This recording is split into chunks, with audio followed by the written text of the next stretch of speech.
Hari itu, saya menjadi VVIP, alias tamu penting,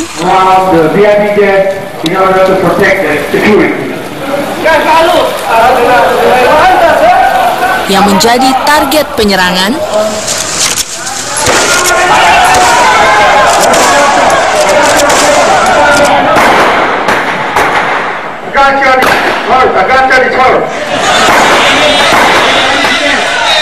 tapi berhasil diselamatkan.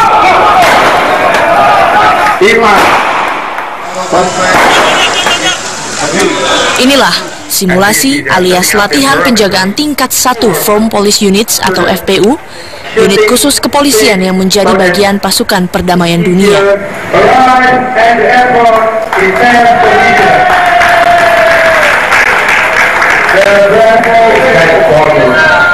Kehebatan polisi Indonesia adalah mereka mempunyai gaya community policing yang luar biasa. Ya, dari karakter bangsa kita punya karakter yang khas dan cocok sama warga Sudan. Pendekatan-pendekatan yang biasa dilakukan Indonesia cocok dilakukan di sana.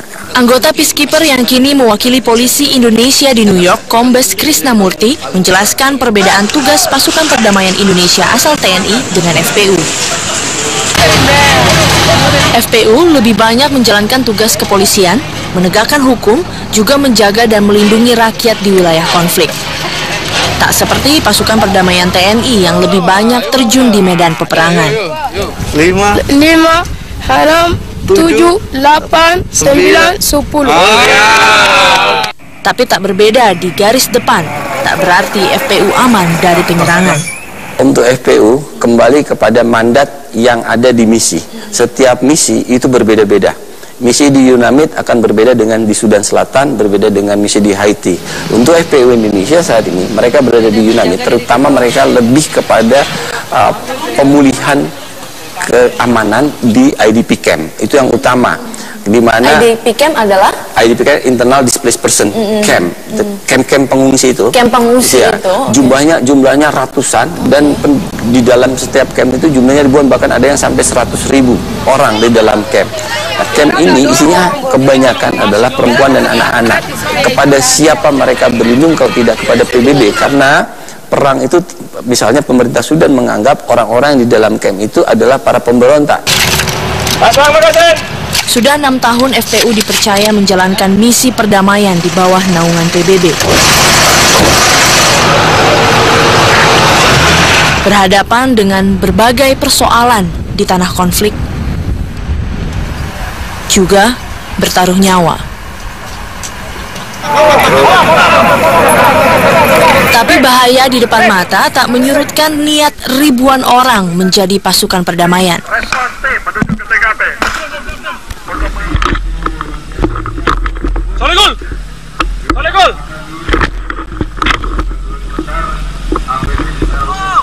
Cepat.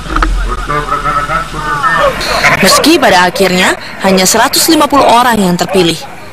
Salah satunya Ibtu Tama, model yang banting setir menjadi polisi. Pertama apa yang Mas lakukan? Yang pertama dilakukan intinya bulatkan niat dulu. Bulatkan niat. Jadi kalau udah niat, kita otomatis kan kalau seandainya memang sudah niat pasti ada rezeki dari Tuhan. Dan kita udah semangat. Pertama kali daftar, kita daftar mencantumkan diri. Habis itu nanti akan ada tes-tes berikutnya. Apa sih syarat pertama katanya yang bisa jadi peacekeeper sebenarnya?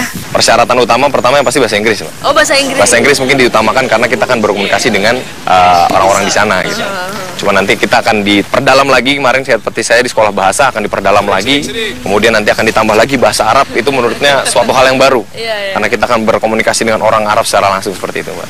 Can I see your ID card? Thank you. Can I see your face?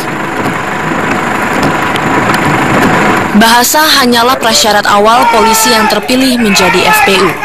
Sir, they come here. We just leave from UN and they come here with me, sir. So please you cooperate, sir. Okay, sir. Yes, sir. Tahap berikutnya adalah menguji kesiapan fisik dan mental.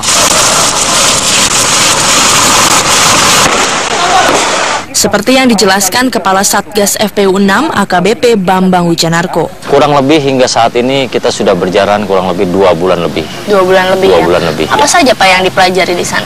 Ya, banyak hal yang kita pelajari. Ya, dimulai dari tim support. Ya, tim support ini mereka menerima pelatihan seperti water treatment, kemudian mekanik, bagaimana mereka mempelajari AC, kemudian mesin kendaraan, kemudian mengemudi salah satunya. Kemudian untuk taktikal mereka mempelajari VPI protection, crowd control atau PHH yang biasa disebut Indonesia, kemudian SCIBI atau close quarter battle, pertempuran jarak dekat. Mudah-mudahan tahun ini Pasukan FPU Angkatan ke-6 akan menunaikan tugas mereka sebagai pasukan perdamaian PBB di Darfur, Sudan. Inilah salah satu tantangan yang akan mereka hadapi di sana. Tantangan terbesar pertama adalah alam, karena Sudan itu padang pasir, gurun yang cuacanya ekstrim. Siang hari dia bisa 47 derajat, 48 derajat, malam hari 13 turun drastis. Jadi kalau kita dulu pertama lihat orang siang hari panas terik bawa jaket, kita pikir itu main-main, tapi kita baru tahu kemudian kepalanya kenapa ditutup sorban. Ternyata angin, debu, habub, badai gurun, lalu bertemu dengan kotornya alam, nyamuk yang tidak terlihat, nyamuknya tidak terlihat, dan gurun yang luar biasa, tidak ada air, bahkan mungkin kita bisa seminggu 2 minggu tidak mandi begitu.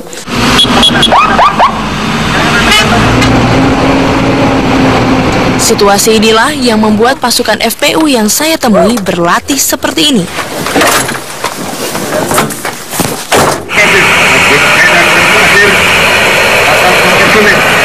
Pak Rumi memang spesialisasi untuk bawa mobil ini ya Pak ya? Iya, kita di daerah juga ada mobil seperti ini, tapi Barakuda itu Mbak. Barakuda ya? Kalau ini apa sebutannya mobilnya? Ini jenis APC-nya jenis Pigor dengan ya. Setirnya juga di kiri kan? Setirnya kiri, iya. Biasanya fungsinya buat apa sih Pak mobil seperti ini? Ini digunakan untuk satu regu. Jadi di dalam itu ada satu regu, ada 10 orang. Oh, regu ada 10 orang. Yang dipimpin oleh komandan regu, dan gunanya untuk sebagai tim pasukan taktis. Pasukan taktis. Biasanya bertugas untuk apa nih teman-teman pasukan taktis? Seperti untuk escape, penyelamatan, atau ya bisa juga ini soalnya mobil ini kita lengkapi juga senjata mesin ringan. Oh, ada senjatanya juga? Ada sebenarnya, karena ini kan latihan belum dipasang. Nama senjata jenis Arsenal itu. setirnya mainkan itu, setirnya mainkan. Bagi pasukan FPU, mengemudi di medan pasir adalah ilmu yang relatif mudah dipelajari.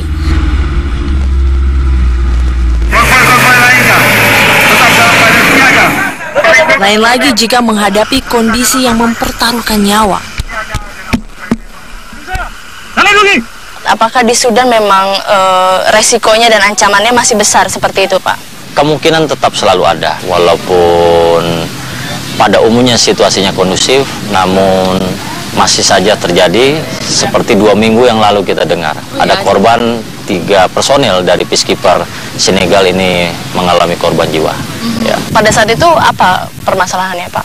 Yang saya dengar mereka sedang melakukan pengawalan mengambil air di satu lokasi, dan mereka mendapat serangan mendadak atau ambush ya, dari kelompok-kelompok tertentu. Nah Pak, kita melihat berbagai ancaman yang mungkin ada di depan mata. Bapak sendiri membawa pasukan Bapak sudah siap secara mental untuk menghadapi? Secara mental, secara skill kita sudah siap untuk berangkat ke Sudan. Peacekeeper, on your feet! Peacekeeper Indonesia. Pembaretan Satgas FPU Indonesia 6 oleh Kepala Kepolisian Negara Republik Indonesia. Hari itu hampir 3 bulan masa latihan yang menyita tenaga telah rampung. Saatnya mewujudkan perdamaian di medan perang. Tadi Bapak sudah melihat mereka latihan dan mereka mempertunjukkan kemampuan mereka. Apakah Bapak bangga melihat mereka? Saya sangat bangga dan saya sangat berkomitmen untuk menyiapkan mereka ini dengan sebaik-baiknya. Karena apa? Tantangan tugas mereka ini adalah berat.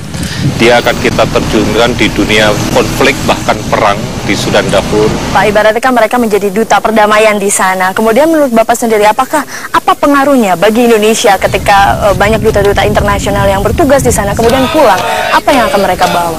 Mereka akan membawa pengalaman di sana bagaimana bekerja sama internasional, dan kita adalah organisasi kepolisian dunia saat ini, sehingga di samping kita lagi merupakan duta-duta bangsa dan pahlawan-pahlawan bangsa, dia juga punya networking dengan kepolisian-kepolisian negara lain. Pertemuan yang ada di sana ini bisa dilanjuti untuk pertemuan-pertemuan selanjutnya dalam rangka menyelesaikan persoalan-persoalan dunia, khususnya konflik di negara-negara lain.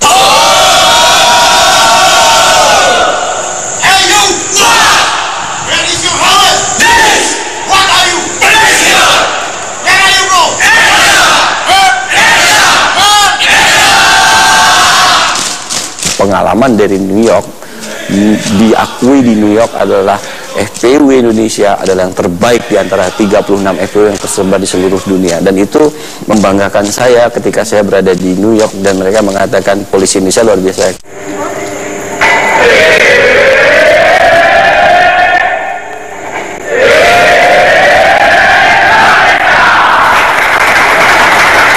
Kami semua.